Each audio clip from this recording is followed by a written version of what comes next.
By the summer of 1944, the Allied air campaign over Europe had achieved a grim, relentless rhythm. Missions were calculated affairs of logistics, physics, and probability.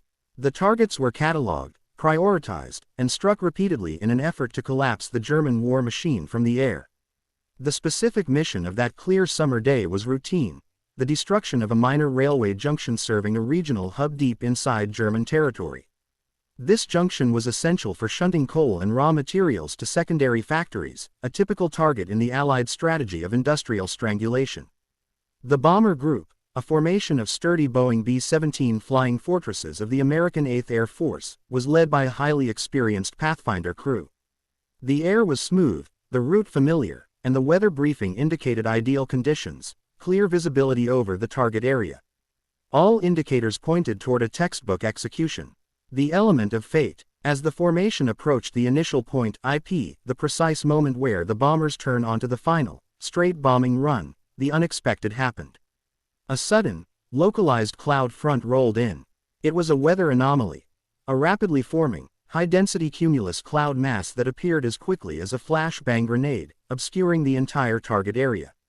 The precision of daylight bombing relied on the bombardier's visual sighting through the Norden bomb sight, aiming for a designated marker or the center of the railway track. With the target completely obscured, the lead bomber's bombardier, following protocol, made a critical, split-second decision. He would hold his payload until the last possible moment, hoping for a gap in the clouds. But the gap never appeared. As the aircraft hit the mandatory bombs away point, the point beyond which the payload would miss the target zone entirely, the lead bombardier released the massive stick of bombs. The decision, though technically compliant with safety guidelines to avoid accidental hits on friendly forces or previously cleared areas, meant the entire formation missed the junction completely. The bombs sailed onward, guided by inertia, over the designated target zone. They fell into the quiet, heavily wooded countryside several seconds later, impacting a previously unrecorded area of forest and open farmland approximately 5 kilometers, 3 miles beyond the railway junction. The view from headquarters. To the operations staff back in England, reviewing the mission debrief, it was just another disappointment. The post-flight reports would simply categorize it as a failed run due to obscured target. The lost bombs would be listed as wasted ordnance, and the railway junction would be rescheduled for a strike the following week. No one was injured, no planes were lost, and the mission failed to achieve its objective. It was, in the cold calculus of war, a footnote, an insignificant logistical error in a campaign that launched thousands of sorties. The crews themselves felt only the familiar frustration of a job half done. They had risked their lives flying deep into German defenses only to deliver their deadly cargo to an empty patch of forest. To command, it was just another failed run. To history, it became the key to an unexpected discovery. The bombs, having missed their intended target, had landed on something else entirely. Something no British or American intelligence officer knew existed. The silent aftermath. The unintended impact zone was a quiet, nondescript area, previously dismissed by Allied air intelligence as of zero military value. It was rural, densely forested, and far from any known military installation or heavy industry. The crew's cameras, automatically filming the bombing run, captured the moment of impact. The photographs, often blurry and obscured by smoke, were initially flagged for target confirmation and then filed away as evidence of a failed strike. But within the seconds of those photos, and in the resulting chaos on the ground, lay the seeds of a profound discovery that would shift Allied strategic thinking. The failure of a single bombardier to hit a routine target had, by the sheer luck of circumstance, initiated a chain of events that would expose one of the Third Reich's most closely guarded secrets, a weapons development project hidden from the eyes of the world. The mundane error of a few seconds had opened a window into the core of German technological desperation. The photographic reconnaissance units, the photo interpreters, PIs, were the unsung heroes of the intelligence war. They were a dedicated, meticulous group, often comprised of former architects, geologists, and cartographers, trained to read the subtle visual language of war from thousands of feet up.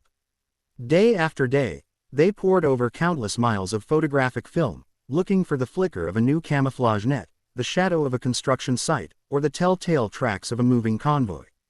When the film from the failed railway junction strike was processed, it went through the standard analysis routine. The PIs confirmed the primary target was missed and began looking for secondary damage assessment. Had any infrastructure nearby been damaged? Were there any signs of troop movement following the impact? The initial analysis was unremarkable.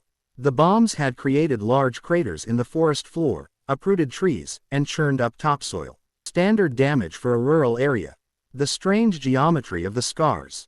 However, one sharp-eyed PI noticed something subtle in the post-strike photos, something that defied the usual expectation of bombing damage in a heavily forested area.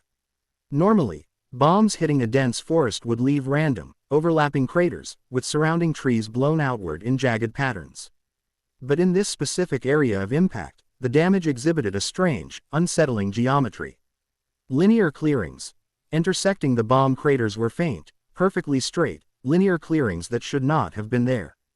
They were too regular, too defined to be old logging paths or natural breaks in the canopy. Structured patterns. The bombs had hit several spots that, instead of showing a random dispersion of earth and wood, showed the shadow of underlying structure. It was as if the bombs had shattered a very thin, perfectly designed camouflage shell, revealing something rigid and artificial underneath the foliage. The PIs called for low-level, high-resolution surveillance over the accidental impact zone. The initial photos were magnified, enhanced, and placed under stereoscopic viewing to give the PIs a 3D perspective. The unrecorded infrastructure. The resulting analysis was stunning. The area that Allied maps had labeled as dense forest was, in fact, an enormous, purpose-built military installation. The faint linear clearings were discovered to be dispersal tracks. Perfectly straight, paved roads radiating out from a central point. Tracks designed not for civilian traffic, but for the rapid deployment of vehicles and equipment. Hardened structures. Underneath what appeared to be natural mounds of earth and thick canopy, the high-resolution images revealed the outlines of large, reinforced concrete structures. These bunkers were not haphazard. They were systematically spaced according to a highly organized, professional engineering plan. The power grid. Most damning of all, the secondary damage caused by the bombs, fires and flashes visible in subsequent reconnaissance flights, revealed a hidden power transmission grid. Heavy cables, buried and camouflaged, ran between the concealed structures, suggesting a massive, centralized energy requirement far exceeding that of a simple forest outpost. The implications were profound. This was not a camouflaged railway depot or a small repair workshop. This was a sophisticated, pre-planned military-industrial complex, built with the express purpose of remaining invisible to Allied air reconnaissance. It was a secret city, hidden in plain sight. The initial failed bombing run, dismissed as a minor error, had inadvertently achieved a victory far greater than the destruction of a routine railway junction. The bombs had peeled back the curtain on one of the most protected secrets of the Third Reich. The photographic evidence of the secret installation immediately triggered an extreme escalation within the Allied intelligence community. The PIs had provided the what, an invisible complex, but the operational staff needed the why, and the what for. The installation was given a codename, often something bland and misleading, and a multi-service intelligence team, spanning the 8th Air Force USAAF, the RAF Bomber Command, and the ultra-code breaking teams, was tasked with uncovering its purpose. Comparing the files. A match missed. Intelligence analysts began the desperate, retroactive search through all existing data, trying to figure out how such a massive construction project could have been missed. They cross-referenced previous reconnaissance photos. They went back over years of aerial film over the region, often taken at higher altitudes, confirming that the camouflage had been perfect. The structures were built slowly, incrementally, and covered with elaborate netting and living vegetation that mimicked the surrounding forest flawlessly. Agent reports. Spy reports from occupied Europe were scoured for any mention of unusual construction, high-security transfers, or mass relocation of technical personnel in that specific area. Often, minor agent reports, previously dismissed as unreliable or relating to minor projects, suddenly took on new, critical significance. Ultra traffic. The codebreakers at Bletchley Park were given the geographic coordinates and asked to run a comprehensive retroactive search on the German Enigma decrypts for any mention of construction, materials shipments, or codenames linked to the location. The startling realization was that the German security around the site had been almost perfect. The name of the location never appeared in high-level Enigma traffic. Construction materials were likely transported piece by piece, or disguised as civilian shipments, bypassing the usual intelligence filters. A weapons city emerges. The true nature of the installation began to emerge not from a single source, but from a mosaic of small, technical clues derived entirely from the reconnaissance photographs. The size and layout were the first indicators. The massive size of the complex, covering several square kilometers, suggested not a manufacturing plant, but a research, development, and testing hub. The structures were heavily reinforced, suggesting the handling of explosive or unstable materials. Then came the secondary clues. Unique construction style.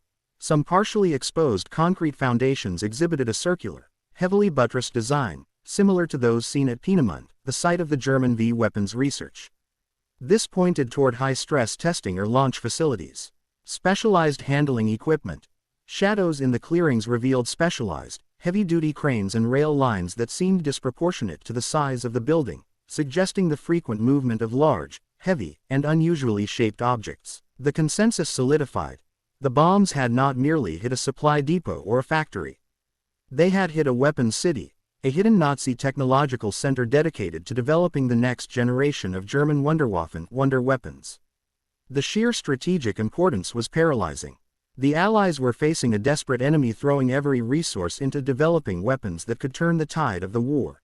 Jet aircraft, guided missiles, atomic research, and they had managed to hide the heart of that research operation entirely from Allied view. The accidental bombing run had not only revealed the location, it had revealed the scale of the German desperation and the depth of their technological ambition.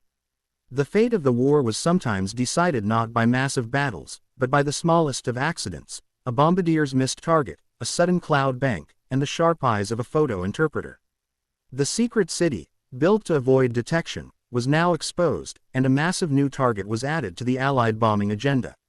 Once the intelligence teams identified the concealed site as a major R&D facility, the work shifted from discovery to attribution.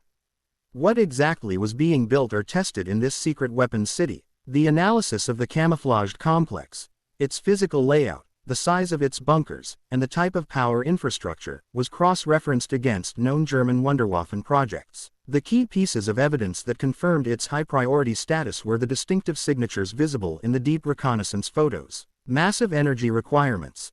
The power grid exposed by the bomb strikes was enormous, suggesting a need for extremely high energy draw. This was a telltale sign of projects involving high-speed wind tunnels, particle accelerators for early atomic research, or the intense electrolysis required for certain rocket fuels. Normal manufacturing plants did not require this scale of localized power generation. Specialized testing infrastructure. The most compelling evidence was the repeated appearance of specific structural elements that had only been seen at a few other, highly protected sites like Peenemünde on the Baltic coast. Blast walls and firing points. The complex contained numerous concrete, cups, and fortified rings, structures consistent with vertical launch pads or static engine testing for rockets. The walls were designed to dissipate the immense heat and force of rocket motors. Overhead gantry cranes.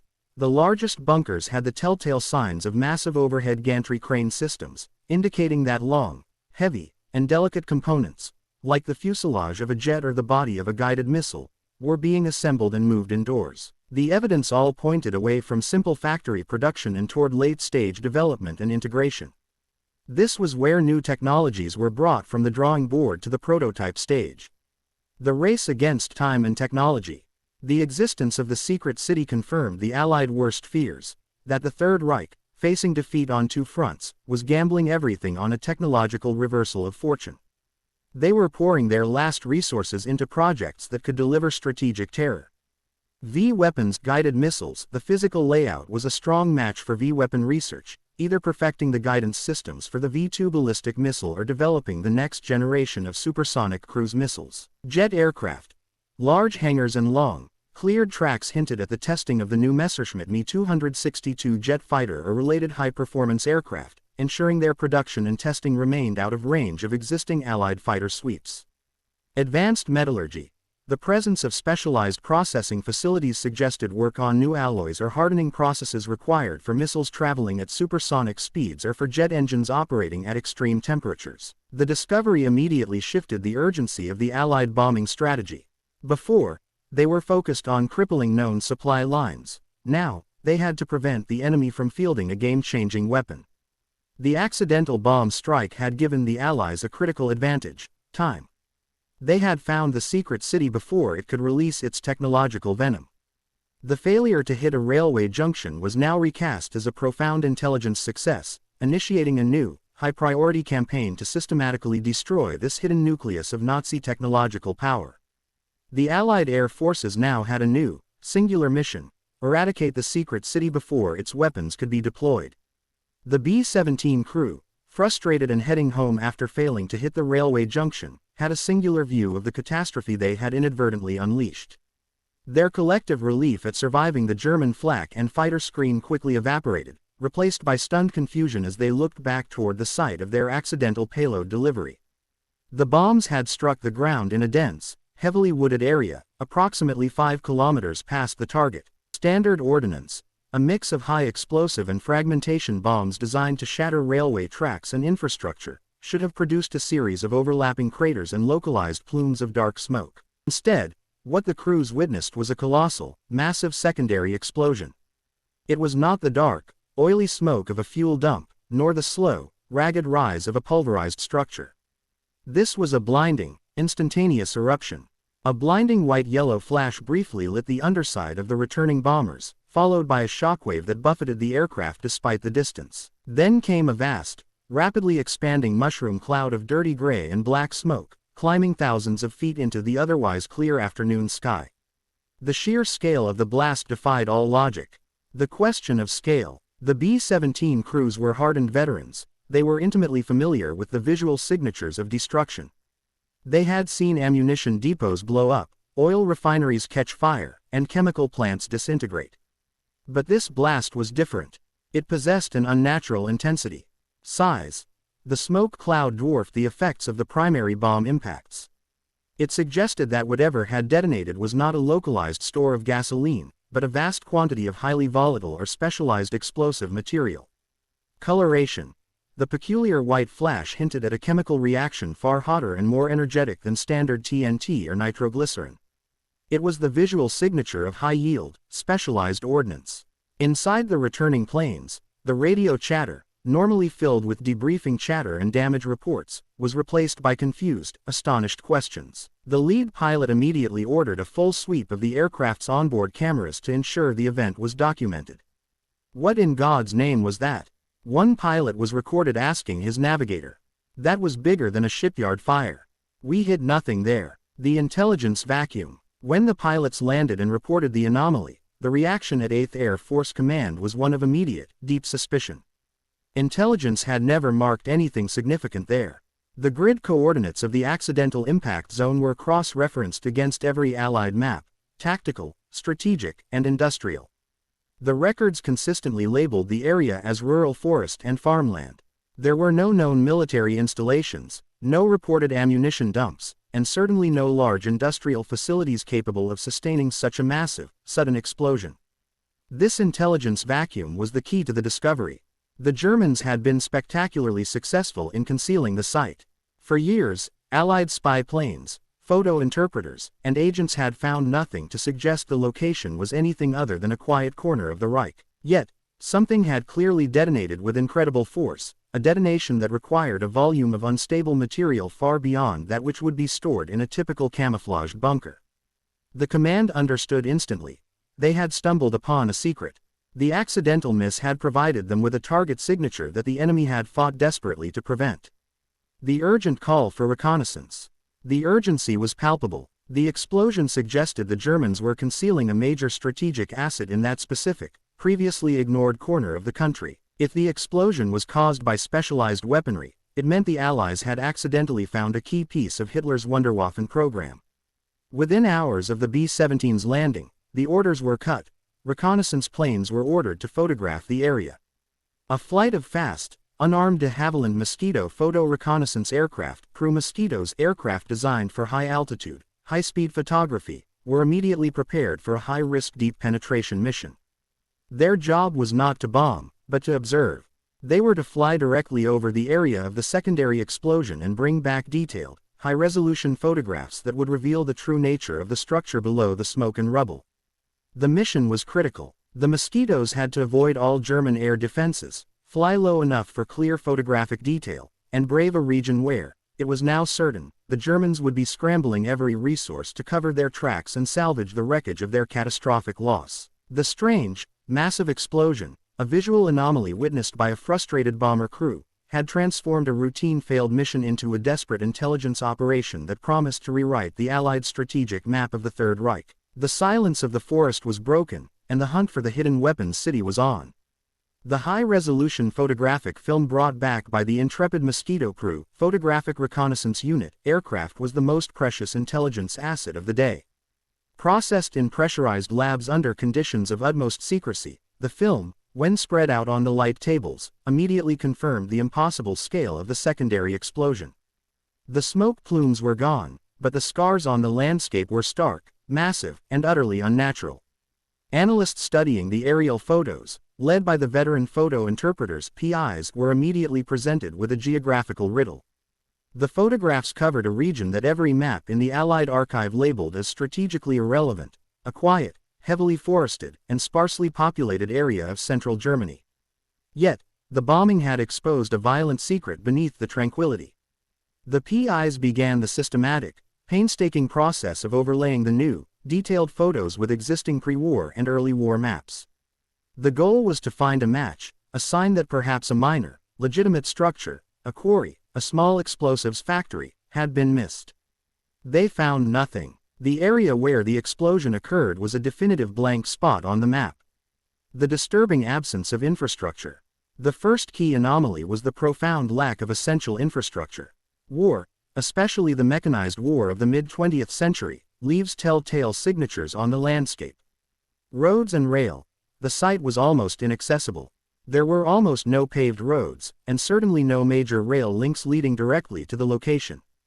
The sheer volume of material required to build, operate, and supply a facility capable of generating such a massive secondary explosion demanded heavy logistical pathways. Yet, the area remained a transport graveyard. This suggested that all supplies had been brought in via highly concealed or circuitous routes, or that the material movement had ceased long ago, its tracks carefully erased. Civilian presence. There were no nearby villages or towns that could supply a ready workforce. Any personnel working there would have had to be housed and fed on site, within the confines of the secret complex, a requirement that drastically increased the necessary size and security perimeter. The absence of these elements, combined with the presence of the catastrophic explosion, painted a picture of an installation built not just for efficiency, but for total isolation and absolute secrecy. This was not a regular factory built near a river or a railway. This was a fortress built in the wilderness to hide a dangerous secret. The unnatural geometry of the land. As the PIs worked through the stereoscopic images, analyzing the shadows and contours, the true scale of the deception began to unfold. They noticed something disturbing about the surrounding landscape. The blast site was surrounded by suspiciously uniform hills and neatly shaped, natural, ridges. In one area, a hillside appeared too smooth, too perfectly domed to be the result of natural erosion. In another, a dense line of trees ran along a ridge that, upon close inspection of the shadows, was clearly too straight and too consistent in its elevation to be a genuine geological feature. The trained eye of the PI could detect the subtle imperfections of artificial construction masquerading as terrain. The mounded bunkers. The hills were revealed to be massive, mounded concrete bunkers. The Germans had built subterranean or partially buried structures and then covered them with tons of earth and transplanted vegetation, seamlessly blending the architecture into the environment. The perfectly uniform shape of the hills was the result of the engineered concrete shells beneath. The camouflaged tracks, the neatly shaped ridges, were identified as earth berms, high, curved embankments designed to contain any accidental explosion and to hide movement. They created corridors of darkness and visual ambiguity that made it impossible for a plane flying overhead to discern the activities taking place inside. The conclusion was instantaneous and terrifying. It wasn't nature. It was camouflage. This was an installation where the effort spent on concealment equaled or exceeded the effort spent on construction. A hidden fortress. The discovery revealed the high psychological priority the Nazis placed on this location. They knew the relentless gaze of Allied reconnaissance would eventually spot any standard construction. Therefore, they built a secret city that utilized the very landscape as its armor and disguise. The German strategy was clear. Build a complex so well hidden that even if the Allies knew the general region, they would never be able to pinpoint the target for precision bombing. The only reason the Allies had found it was the random chance of a failed mission and a massive, catastrophic secondary explosion that tore the camouflage apart. The analysis of the camouflage itself, the vast scale of the earth moving and planting, proved that this project was given the highest possible priority, likely involving slave labor and immense resources diverted from more conventional military needs. The blank spot on the map was now filling in with the chilling details of reinforced concrete, hidden roads, and the smoking crater of a secret operation. The PIs had not found a simple mist factory, they had found a technological fortress, a deliberate blind spot in the Allied intelligence network, concealing a secret weapon of immense destructive potential. The urgency of the situation moved from high priority to extreme national emergency. The highly detailed, low-level reconnaissance photographs, taken by the daring Mosquito crews, were immediately subjected to the most critical analysis. The photo interpreters' PIs didn't just look at the bomb craters, they looked at the material within the craters. The accidental bombing run had created an instant, localized archaeological dig, tearing open the thin skin of earth and camouflage that the Germans had so carefully laid down. As the PIs magnified and studied the stereoscopic images of the impact zone, they discovered that the colossal secondary explosion had done more than just burn a hole in the forest, it had exposed the architectural anatomy of the concealed complex. One specific crater, created by a heavy-caliber bomb that had penetrated deeper than the rest before detonating, proved to be the Rosetta Stone of the entire mystery. The scar of steel, the edges of this particular bomb crater were not soft, earthen slopes. They were ragged, jagged, and revealed fragments of non-organic material fused into the earth. Closer inspection revealed the truth. The force of the blast had not merely dug into the soil, it had sheared away the camouflage and the protective overburden, exposing what looked like the entrance to an underground tunnel or a massive reinforced structure. What the engineers at Allied intelligence could clearly see, even in the black and white grain of the photographs, were the unmistakable signs of German industrial military engineering. Reinforced steel beams. Jutting from the exposed earth were heavy-duty I-beams and girders, the skeletal remains of a supporting framework. These were not the light steel supports of a factory roof, they were thick, high-tensile beams designed to withstand immense compression and earth stress, typical of deep bunker construction. Crucially, many of these beams had been violently melted and twisted by the intense heat and force of the secondary explosion, confirming that the detonation had occurred very close to, or directly inside, the entrance structure. Concrete and aggregates. Surrounding the steel were massive chunks of shattered, high-density concrete mixed with specialized aggregates, the hallmark of Nazi engineering designed for bomb resistance. This wasn't a standard cellar. This was a hardened, military-grade construction. The anatomy of access. The most compelling evidence was the presence of elements that screamed access and scale. The exposed structure was clearly an access point to something much larger and deeper underground. The ventilation shafts. Visible in the upper edges of the blast zone were the circular openings of ventilation shafts. These shafts, normally capped and cleverly camouflaged to look like the tops of hollowed-out tree trunks, were now violently exposed. The fact that they were melted by the blast suggested they had been drawing air from an interior space where the massive explosion occurred, sucking the heat and fire outward. The sheer number and diameter of the visible shafts suggested a colossal underground system requiring continuous, forced air circulation, a necessity for housing hundreds of workers, sensitive equipment, and potentially, volatile chemical materials. The blast doors. In the deepest shadows of the exposed entrance, there was evidence of a massive, heavily armored closure mechanism. The crater had revealed the shattered, heavily distorted outlines of what had once been reinforced blast doors, doors designed to seal the underground complex from external conventional attack. The doors were ripped from their hinges and buried by the explosion, a silent testament to the devastating force generated within. This was no small storage depot. This was not a minor ammunition cache. The combination of hardened steel, deep bunkers, and sophisticated ventilation pointed to a facility built to serve a singular purpose: the continuous, secure operation of a massive undertaking, safe from Allied air power. The edge of the hidden complex. The realization dawned on the Allied engineers. The failed bombing run had exposed the edge of a hidden complex. The secondary explosion was not a lucky hit on a large conventional bomb dump. It was a detonation inside a storage or testing area directly connected to the main subterranean structure.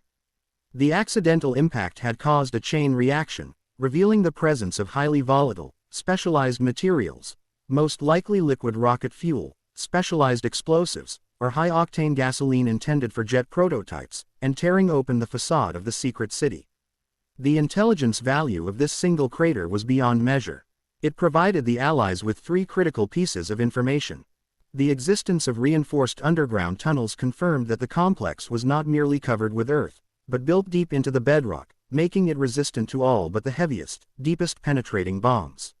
The size and engineering of the revealed entrance and ventilation shafts implied an operation of national strategic importance, rivaling the largest underground factories in Germany, such as Nordhausen. The material. The intensity of the secondary blast suggested the presence of the kind of exotic, high-energy materials associated only with the Wunderwaffen programs, likely highly volatile liquid oxygen and ethanol for V-2 rockets, or the potent jet fuels required for the Me-262. The accidental, misdirected bombs had forced the Germans to reveal their hand. The secret city, built to avoid detection, was now exposed at its most vulnerable point, its main artery of access and ventilation. The Allies now had their target. Not just the structures on the surface, but the vast, secret world that lay beneath. The meticulous planning for the annihilation of this weapons city could now begin, guided by the silent, violent evidence in that single, massive crater.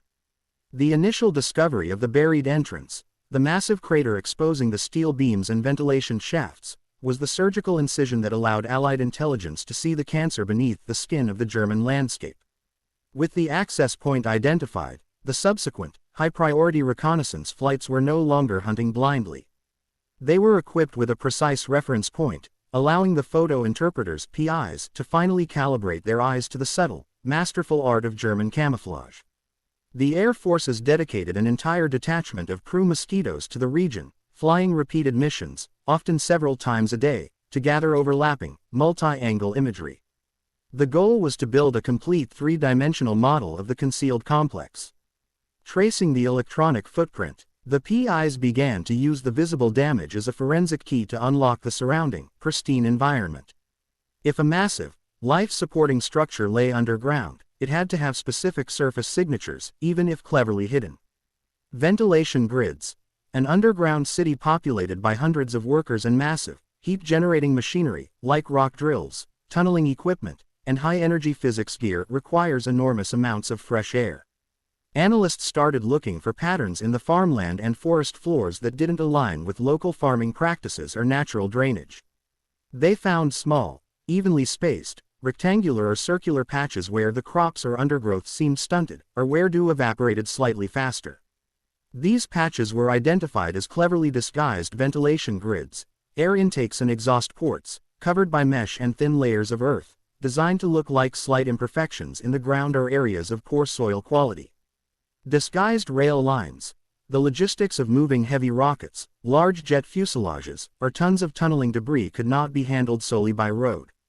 The PIs began tracing faint, repetitive linear disturbances in the soil adjacent to the supposed complex. They discovered disguised rail lines buried under soil and turf.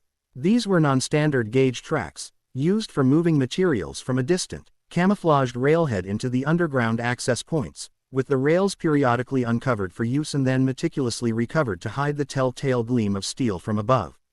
The pattern of the subterranean city. Using these surface signatures, the analysts worked backward, tracing patterns in the ground that revealed the sheer scale of the operation beneath. The layout was not random, it followed a logical, industrial blueprint. The faint outlines on the surface revealed massive underground chambers. The structures appeared to be organized into distinct functional zones. Assembly and production galleries. Long, straight corridors designed for the horizontal assembly of rockets or the fabrication of jet components. The subtle surface stress of the ceiling supports revealed their shape. Storage and fuel depots. Heavily isolated, circular, or square chambers designed to hold volatile materials, likely the liquid oxygen (LOX) and ethanol required for the V2 program, or the specialized high-octane fuels for jet engines. It was the detonation of one of these depots that had caused the initial, colossal secondary explosion. Accommodation and administration. Larger, central chambers dedicated to housing the specialized scientific personnel, engineers, and command staff, often built with the thickest concrete layers for maximum bomb protection. The realization was staggering. They realized they were looking at a full-scale subterranean installation, an entire underground city dedicated to weapons research and production. The scale of the secrecy. The discovery revealed that this was one of the largest subterranean installations the Nazis had ever attempted to hide. It was not just a factory, it was a self-contained, high-priority industrial military ecology, designed to operate continuously under the most intense Allied air assault. Human cost.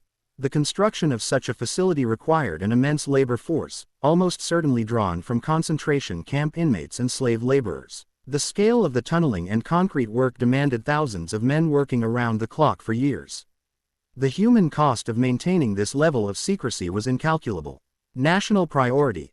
Diverting this volume of concrete, steel, and highly skilled engineering talent to a single, deep, hidden complex in 1943-1944. When Germany's surface industries were crumbling under Allied bombs, underscored the fanatical belief the Nazi high command placed in their Wunderwaffen program. This facility was the ultimate, last resort, meant to survive the collapse of the conventional war effort and produce the one weapon that could force a negotiated peace. The entire apparatus of concealment, the expertly applied camouflage, the buried rail lines, the disguised ventilation, had failed because of a single, accidental error miles away from the intended target. The failed bombing run had been the ultimate, deadly intelligence coup. The hidden city was now a designated target of catastrophic importance, and the subsequent raids would be designed not just to bomb it, but to collapse it entirely into the earth. The age of the deep penetration strategic target had begun. Once the full scope of the subterranean weapons city was mapped and confirmed, the focus of Allied air power shifted decisively. The secret location, now codenamed Crossbow Target Z, or a similar high-priority designation, immediately jumped to the top of the Joint Target Selection Committee's list, overriding even major industrial centers. Destroying the ability of the Nazis to deploy any Wunderwaffe was paramount to ensuring the success of the imminent D-Day landings. However, the nature of the target presented a unique and daunting challenge to RAF Bomber Command and the USAAF 8th Air Force. This was not a conventional factory, it was a fortress, built underground specifically to resist aerial attack. The challenge of the deep target. Standard high-explosive bombs, dropped from high altitude, would merely crater the surface and maybe damage the camouflage, leaving the deep chambers beneath intact. This target required a weapon of unprecedented penetrating power. The Allies turned to a terrifying and specialized weapon that had been developed for exactly this kind of hardened target, the Tallboy deep penetration bomb. The Tallboy, designed by the legendary British aviation engineer Barnes Wallis, the mind behind the Dambusters bouncing bomb, the Tallboy was a 12,000-pound, 5.4-ton behemoth. It was aerodynamic, designed to achieve supersonic terminal velocity upon descent, allowing it to penetrate through layers of reinforced concrete and rock before detonating deep within the earth. Planning the annihilation. The mission to destroy the weapons city was entrusted to specialized heavy bomber squadrons, crews rigorously trained in high-precision, low-altitude bombing techniques. The planning for the attack was meticulous and unprecedented in its complexity. Specialized delivery. Only aircraft specifically modified to carry the massive Tallboy, primarily the Avro Lancaster heavy bomber, could be used. Each plane would carry only one bomb. Targeting the weak points. The intelligence gained from the single accidental crater was crucial. The bombing plan focused on collapsing the known access points and ventilation shafts, effectively sealing the entire underground complex. The objective was not just to destroy the contents, but to entomb the workers, engineers, and weapons prototypes inside the bedrock. The Master Bomber. A seasoned Master Bomber would fly above the formation, directing the attack, ensuring each Tallboy struck the precise coordinates of the concealed entrances and structural weak points identified by the PIs. The Day of Reckoning. The first massive raid on the hidden city was an operation shrouded in the utmost secrecy. The heavy bomber stream, protected by vast formations of fighter escorts, flew a highly circuitous route to prevent German intelligence from guessing the intended target. When the formations arrived, the sight was surreal. Below them lay the quiet, camouflaged forest, now marked only by the original, massive crater. It was the physical embodiment of the enemy's duplicity. The master bomber issued the command, and the massive Lancasters dove to their release altitude. The Tallboy bombs screamed earthward, guided by the precision bomb sights. Their enormous mass and velocity allowed them to punch through the camouflage and the overburden, achieving penetration the German engineers had believed impossible. The results were immediate and devastating. The Tallboys, detonating deep underground, caused localized earthquakes. The force of the explosions buckled the bedrock, collapsing the vast, engineered chambers. The ground above the secret city heaved and cracked, and massive sinkholes appeared as the ceilings of the assembly halls and storage depots gave way. The air forces followed up with conventional ordnance, bombing the exposed collapse points to ensure the destruction was complete and irreversible. A strategic silence. The subsequent reconnaissance flights over the site confirmed the successful annihilation of the target. The pristine forest was gone, replaced by a chaotic landscape of rubble, shattered concrete, and deep fissures. The weapons city, meant to be the Nazis' final, secret technological sanctuary, had been entirely entombed. The success of the mission was a victory not of brute force, but of intelligence and adaptability. It demonstrated how a tiny, failed mission, a misdirected stick of bombs, could trigger a chain reaction that resulted in the destruction of a national strategic asset. The hidden Nazi weapons city was silenced, its secrets buried under tons of earth and steel.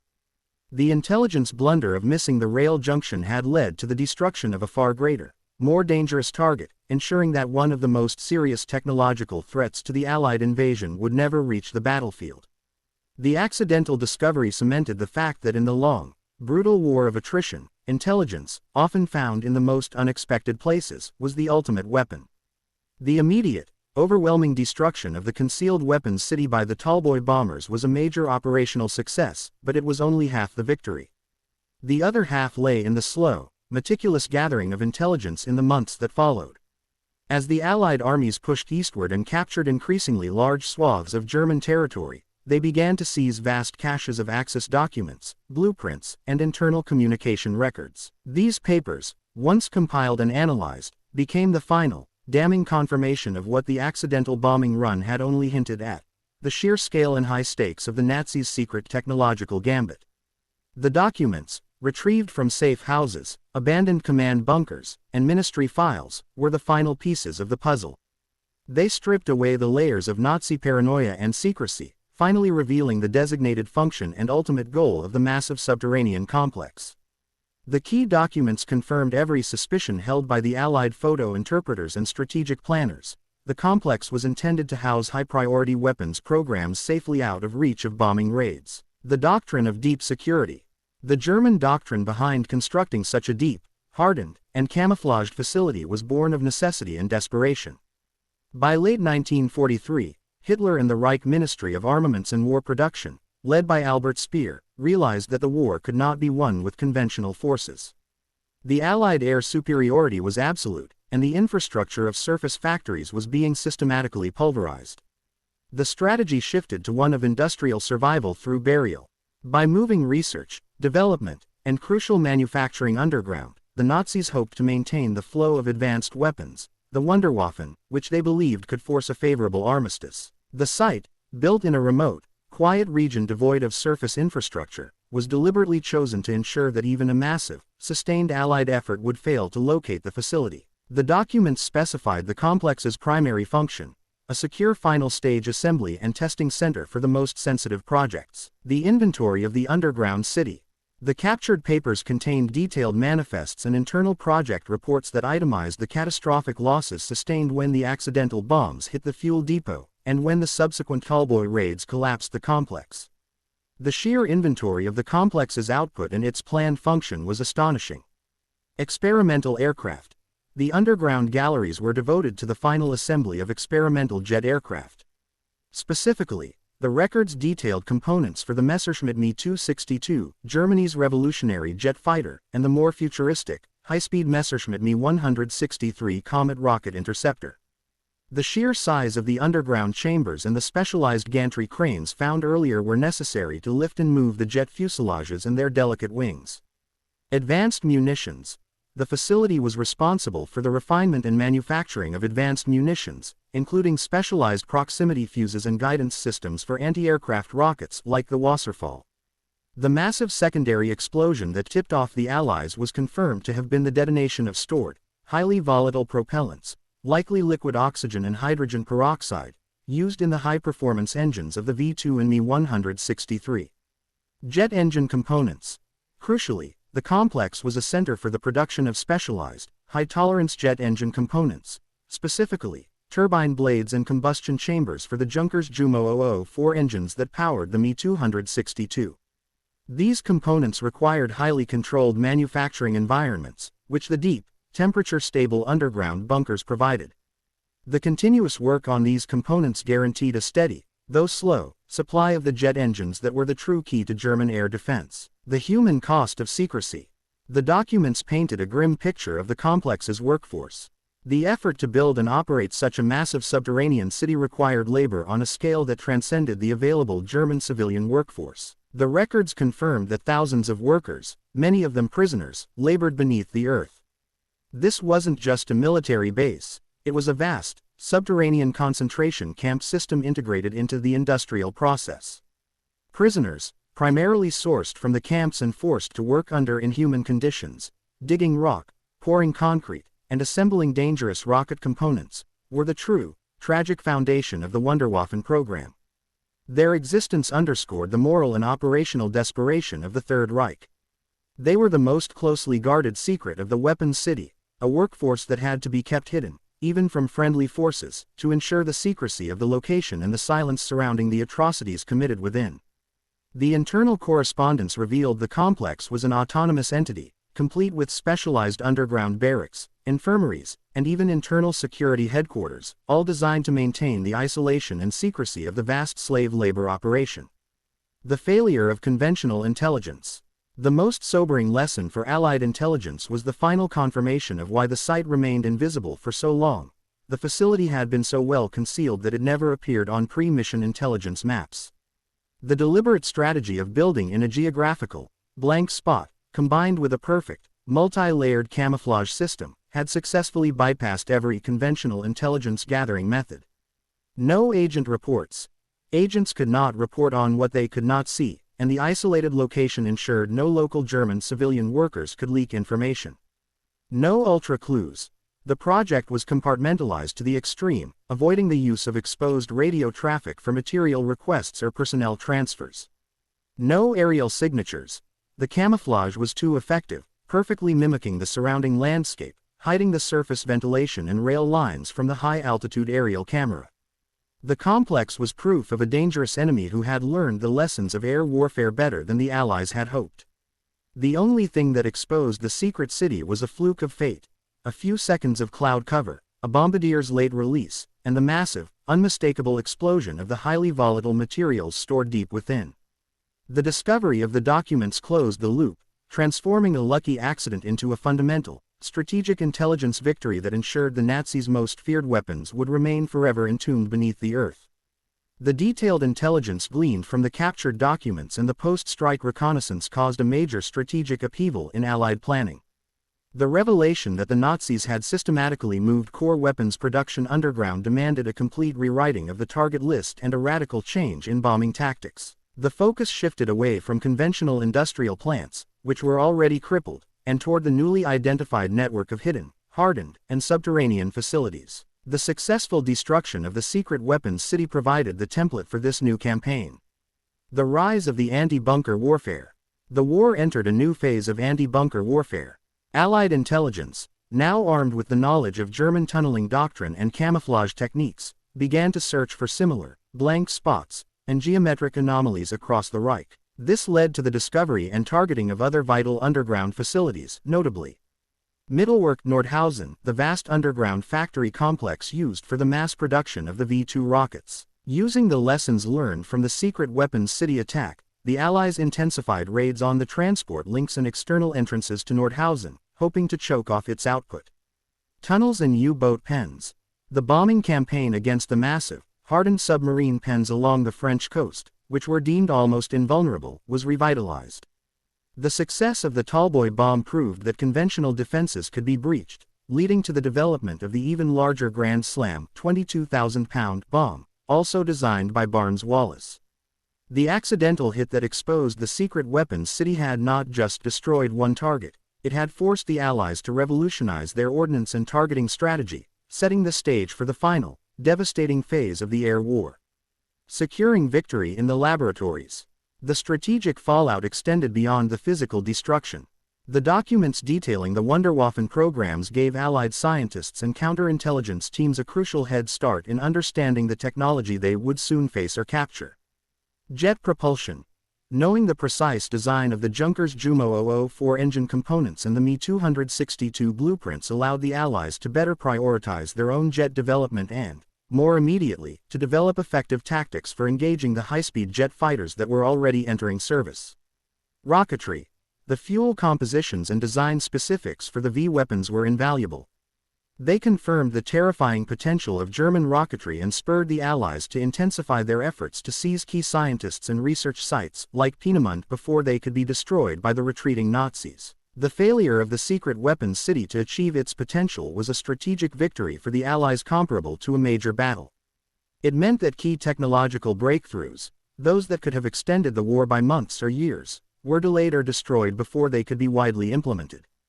The time gained by the accidental discovery proved invaluable in maintaining air supremacy and ensuring the smooth progress of the ground invasion of Europe. The final silence. The site of the concealed complex ultimately became a place of tragic historical significance.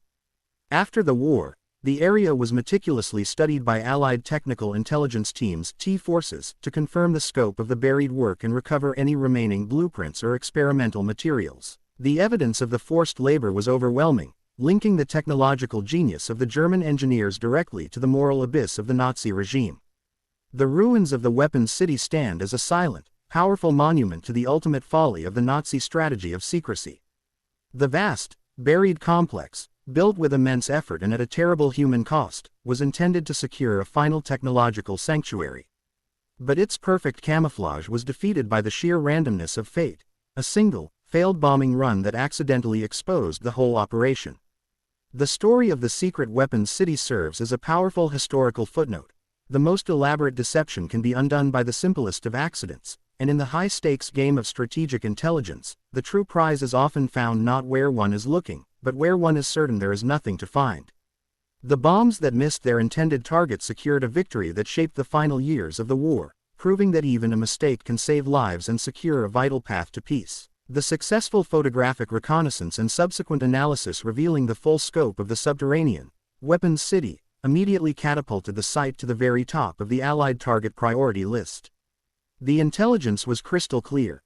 This was not merely an important industrial hub, it was a crucial nexus of the Nazi Wunderwaffen program, the last, desperate technological gamble of the Third Reich. The complex had to be neutralized not in weeks, but in days, before its products, primarily advanced jet components and missile assemblies, could reach the battlefield. The clock was ticking. Every day the complex remained operational meant another engine turbine, another missile guidance system, or another experimental aircraft was closer to being deployed against Allied ground troops preparing for the invasion of Europe. The accidental discovery had bought the Allies valuable time, but now, that time had to be brutally capitalized upon. The conversion of intelligence into ordnance. The immediate challenge for Allied planners, specifically the Joint Target Selection Committee (JTSC) and the operations staff of the 8th Air Force (USAAF) and RAF Bomber Command, was how to effectively destroy a facility designed to be indestructible. Standard bombing tactics were obsolete against this kind of deep, hardened target. The entire planning process became a race to organize a dedicated strike utilizing the most powerful, specialized ordnance in the Allied arsenal.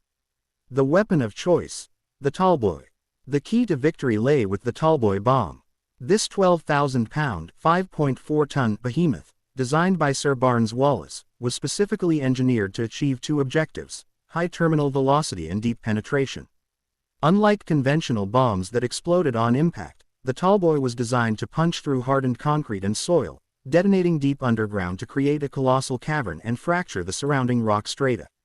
The effect was not just localized explosion, but a localized earthquake, designed to collapse subterranean structures. The decision was made to commit the elite squadrons of RAF Bomber Command's No. 617 Squadron, the legendary Dambusters, who were uniquely trained in the precision delivery of such specialized weapons. The role of precision reconnaissance. The intelligence derived from the accidental hit and the subsequent high-resolution photography became the foundation of the attack plan. Heavy bombers returned weeks later, a delay necessitated by the time required to move and prepare the specialized Tallboy ordnance and brief the elite crews. Targeting the invisible. The element of camouflage was gone, replaced by the cold, hard geometry of the underlying enemy structure, thanks to the photo interpreters. Precise coordinates. The strike was not based on visual sighting, but on precise reconnaissance data. The coordinates for the known entrances, ventilation shafts, and major assembly chamber ceilings were marked as the absolute 0 points for the Tallboy drops. The master bomber. A master bomber would fly with the formation, using the visible scar of the original accidental crater and the newly identified surface features as markers to guide the specialized bomb aimers to the target coordinates, ensuring maximum accuracy for the costly and limited Tallboy ordnance. The systematic annihilation. When the Lancasters of No. 617 Squadron finally arrived over the concealed weapons city, the scene was eerily quiet. There was no visible factory complex, only the vast, irregular expanse of the camouflaged forest, now marked by the geometric patterns of the Pi's charts and the massive, original accidental crater.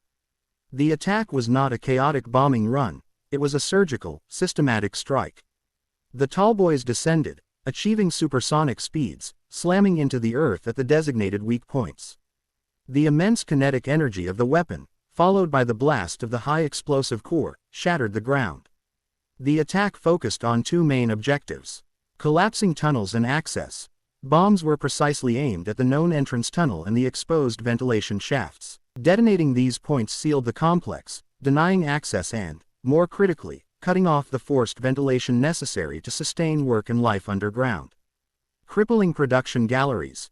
Tallboys were dropped over the known locations of the large underground assembly and testing chambers. The explosions deep within the earth caused immense structural fatigue and rock fracturing. The concrete ceilings and load-bearing columns, designed to withstand bombs from above, buckled under the violent seismic shock from within the bedrock. The surface of the earth bucked and cracked, giving way to massive sinkholes as the ceilings of the large underground caverns collapsed under the force. The underground system was systematically targeted, collapsing tunnels and crippling production. The sheer weight of the earth and rock falling into the chambers crushed machinery, destroyed components, and buried personnel. The exposure of the untouchable. The strategic genius of the Nazi command, their foresight to build an industrial sanctuary safe from the Blitz, had been utterly defeated by the combination of an accident and a technological countermeasure. What had been designed to be untouchable was exposed by sheer accident. The irony was not lost on Allied planners. The complexity and secrecy of the installation were its ultimate downfall. The site was so secretive, so isolated, and so well protected that its loss was catastrophic to the German war effort because there was no immediately available replacement.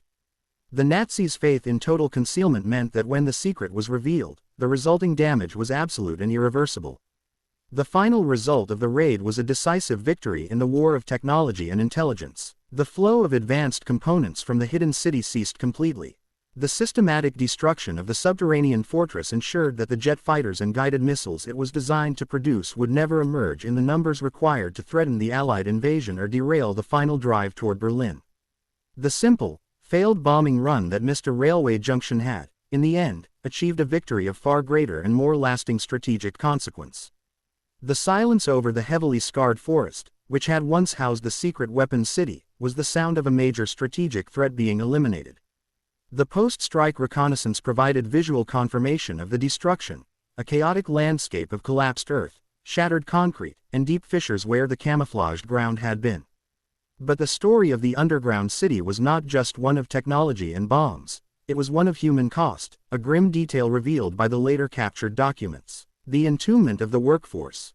The records confirmed that the complex was reliant upon a vast, unseen workforce, thousands of slave laborers, prisoners who toiled under brutal conditions deep within the tunnels. The method of destruction, the collapse of the tunnels and chambers caused by the deep penetrating Tallboys, meant that the vast majority of the underground workforce, both the German engineers and the enslaved prisoners, were entombed alive.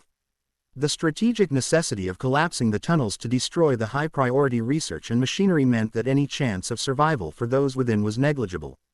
The site became a vast, silent mass grave, a chilling reminder that every German technological advancement was built upon a foundation of atrocity. The documents revealed the depth of the Nazi commitment to secrecy. The priority in the final moments of the attack was not rescue, but the total destruction of all evidence and technology. The loss of life, even of the skilled German engineers, was considered an acceptable cost for the preservation of the technological secret until the very last moment. The preservation of evidence. Despite the annihilation, the subsequent forensic study of the bomb damage provided Allied intelligence with invaluable, concrete evidence of the German technological leap. The violent shearing and twisting of the structure in the accidental crater and the precise patterns of the collapse allowed engineers to definitively confirm the types of weapons being worked on. The V-weapon connection. The sheer depth and reinforcement of the tunnels directly matched the requirements for handling and testing V-2 rockets, confirming the site's crucial role in the missile program. The jet engine clue. Analysis of material recovered from the edges of the largest sinkholes yielded fragments of specialized alloys and ceramic components, materials consistent only with the high-temperature environment of jet engine turbines. This confirmed that the facility was manufacturing the most sensitive parts for the Me-262, the world's first operational jet fighter. The hidden city was a massive repository of technological secrets, and while the Allies destroyed the production capacity, the physical evidence of the what and how provided crucial data for Allied counterintelligence and post-war scientific planning, which would eventually evolve into the Operation Paperclip effort to secure German scientific talent and technology. The strategic lesson. The folly of concealment. The entire saga of the hidden weapons city, from the accidental discovery to the targeted annihilation, served as a potent strategic lesson. The German strategy was based on an assumption of imperfection in Allied intelligence. They believed that by eliminating surface infrastructure and achieving perfect camouflage, they could create a target that was simply not visible. Their strategy failed because they could not account for random chance, the misplaced bomb, and the brilliance of the Allied photo interpreters who could read the subtle signs of artificiality in the landscape. The weapons city was built to be safe from bombs, but it was not safe from scrutiny. The destruction of the complex confirmed that in modern total war, isolation and concealment are merely temporary solutions. A determined enemy, armed with superior air power and meticulous intelligence analysis, can ultimately find and destroy even the most carefully buried secrets. The legacy of the hidden city is twofold: a chilling reminder of the inhuman cost of the Nazi technological ambition, and a profound case study in the power of intelligence. A single mistake, a bombardier's error, unraveled one of the deepest, most critical secrets of the Third Reich, proving that sometimes, the most effective weapon is not a bomb, but the relentless, uncompromising gaze of a reconnaissance camera. The accident that exposed the site fundamentally changed the air war and secured a vital advantage that led directly to the eventual Allied victory. Today, the physical remains of the hidden weapons city, now likely reclaimed by nature and overgrown, remain a stark, silent warning. Though the site itself may be obscured, the historical documentation of its discovery and destruction is complete and irrefutable. It stands as a powerful testament to the delicate interplay between chance, intelligence, and military execution during the height of the Second World War. The entire episode underscores a timeless truth of warfare: technological superiority is fleeting, but intelligence is enduring. The failed bombing run on the railway junction, the core mistake that started the entire sequence, was ultimately transformed into one of the most significant intelligence coups of the European conflict. It provided the ultimate validation for the entire apparatus of Allied aerial reconnaissance and photographic interpretation. The triumph of the photo interpreter. The real heroes of this discovery were the photo interpreters' PIs. Their meticulous attention to detail, their ability to look beyond the surface and spot the subtle, unnatural geometry of the terrain, the faint shadows of the rail lines, and the geometric pattern of the ventilation grids, was what turned a stray bomb crater into the key to a strategic fortress. Their work confirmed that the war was often won not on the front line, but in the analysis room, under the harsh light of a magnifying lamp. The PI's discovery of the hidden city fundamentally changed their methodology, leading to a much more aggressive and skeptical reading of reconnaissance film for the rest of the war, saving countless Allied lives by identifying other hidden dangers. A lesson in resilience. The story of the secret weapons city is a lesson in the resilience of the human spirit and the adaptability of command. When confronted with a monumental technological threat, an entire city built to evade destruction, the Allies did not panic. Instead, they adapted their technology, the Tallboy bomb, and perfected their intelligence gathering to meet the challenge head-on. The legacy of the site is its ultimate failure. Designed to be the unassailable sanctuary of the Wunderwaffen, the complex became a spectacular, high-profile failure that sapped German resources and morale. Its destruction was not just the elimination of a factory, it was the psychological defeat of the Nazi belief in a technological silver bullet. The complex was a massive effort, a symbol of the German industrial will.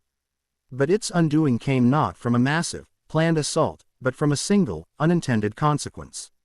What had been designed to be untouchable was exposed by sheer accident, leading to a systematic annihilation.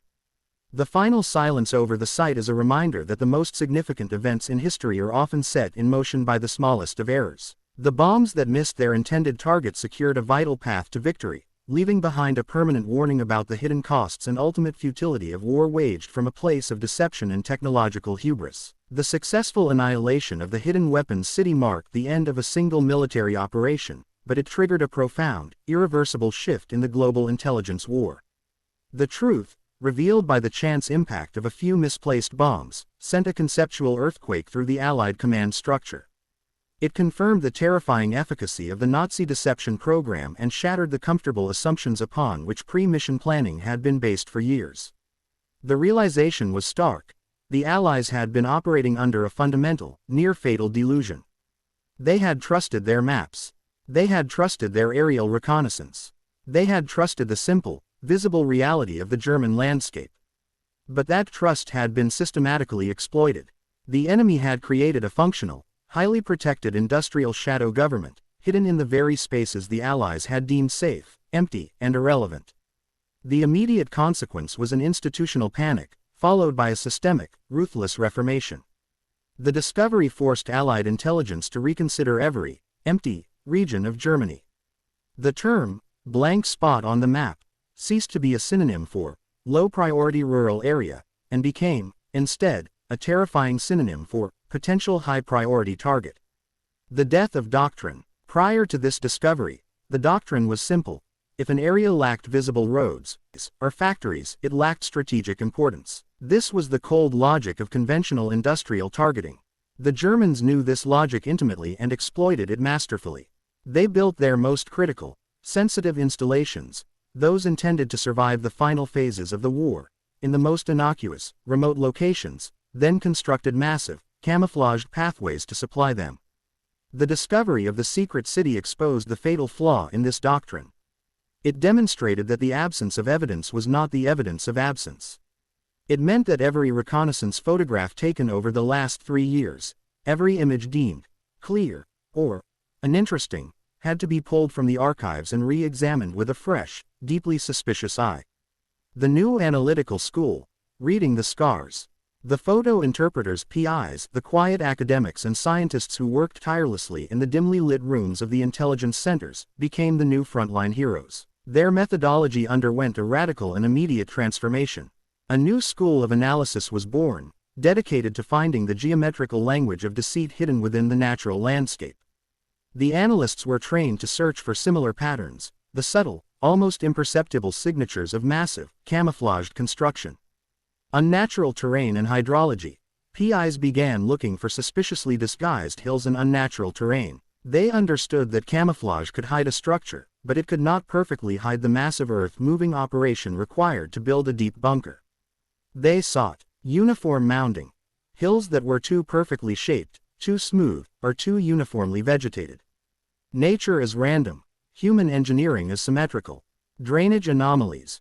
Water flows downhill, and it pools when it hits impermeable barriers. PIs studied the shadows and patterns of moisture, or lack thereof, after a rain shower. If a large, supposedly rural area failed to drain naturally, or if water flowed around a disguised hill in an unnatural, geometric fashion, it suggested the presence of an underlying concrete shell. Soil discoloration. The disturbance of bedrock and subsoil to build deep tunnels often brings up distinct soil strata. Even with perfect camouflage, subtle discoloration of the surface soil, visible in infrared photography, could reveal the vast scale of the excavation. Perfect geometric shapes in the landscape. The human eye is drawn to the circular and the straight line. The natural world rarely produces perfect geometry. The PIs focused their lenses on ventilation grids. As discovered at the Weapons City, these were small, repetitive, and often triangular or square patterns in the undergrowth, indicating air vents designed to look like low bushes or rock outcroppings. The vents had to be perfectly placed for optimal air flow through the subterranean network. Foundation stress. The subtle, straight-line cracks are stress patterns in the earth above large, unyielding concrete foundations. These lines, often just a slight variation in the height of crops or grass, betrayed the position of the main support pillars deep underground. The telltale trace. The most difficult challenge was finding the camouflaged rail and road lines. PIs were trained to look for the faint periodic compressions in the soil, the scars of heavy vehicle movement that were erased but never completely removed. These traces would only be visible at certain times of day, under specific low-angle sunlight, highlighting the importance of multiple pass reconnaissance missions. The harvest of suspicion. The new analytical model paid immediate and spectacular dividends. Within the following months, armed with the key provided by the accidental bombing run, the PIs began tearing away the layers of Nazi deception across the Reich. Old photographs, previously discarded, were now yielding evidence of highly active, hidden military programs. Several more hidden facilities were uncovered. The V weapon launch sites. The most crucial immediate discoveries were the small, highly camouflaged V1 flying bomb and V2 rocket launch sites hidden across northern France and the Low Countries, aimed at Britain. These sites often used the same techniques: disguised hills, camouflaged access roads, and distinct firing bunkers buried into the earth. Once located, they were immediately targeted by specialized Allied units, dramatically reducing the deadly payload that reached London. Deep fuel and synthetic oil plants. Analysts identified large complexes of buried storage tanks for synthetic gasoline and fuel components, vital for the Luftwaffe. These tanks, covered with hundreds of tons of earth, were betrayed by the unnatural, perfect circles of soil compression around their heavily buttressed edges. Underground aircraft production. Intelligence uncovered the true extent of massive projects like Nordhausen, Mittelwerk, where V2s were mass-produced in existing mine tunnels. While this site was known in part, the new photographic scrutiny led to the identification and systematic bombing of its critical railway and tunnel entrance points, crippling the flow of material and weapons from the deep factories. The ability to find these deep, hardened targets revolutionized the strategic bombing campaign. The Allies were no longer hitting factories they could see. They were targeting the foundations of the German war machine that had been designed to survive the war. The ultimate irony. The entire sequence of events. The mission briefing, the cloud bank, the fractional hesitation of the bombardier, the silent fall of the bombs, was a cascade of failure that resulted in an unparalleled success. All because one bombing run missed its target. The pilot and bombardier of that B-17 returned home feeling that day was a failure, a waste of fuel and bombs. They reported missing a small, routine railway junction. They had no way of knowing that their error, their single deviation from the plan, was the ultimate, necessary key to a victory far greater than the destruction of any conventional target. The failed mission did not merely hit an ammunition dump, it landed on a secret Nazi weapons city the world wasn't supposed to find. That tiny, accidental scar on the Earth's surface became the most important piece of visual evidence of the war, exposing the core of the enemy's final gambit and fundamentally reshaping the intelligence battle. The discovery was a profound reminder that in the chaos of war, fate often plays the ultimate hand. The electronic shadows of Naxos and the camouflaged geometry of the secret city were all attempts by the enemy to hide, but ultimately, the sheer scale of their ambition, and a simple, powerful accident of chance, tore away the veil. The truth was finally exposed, and the Allies, armed with a new awareness of the landscape's deceit, accelerated their march toward final victory.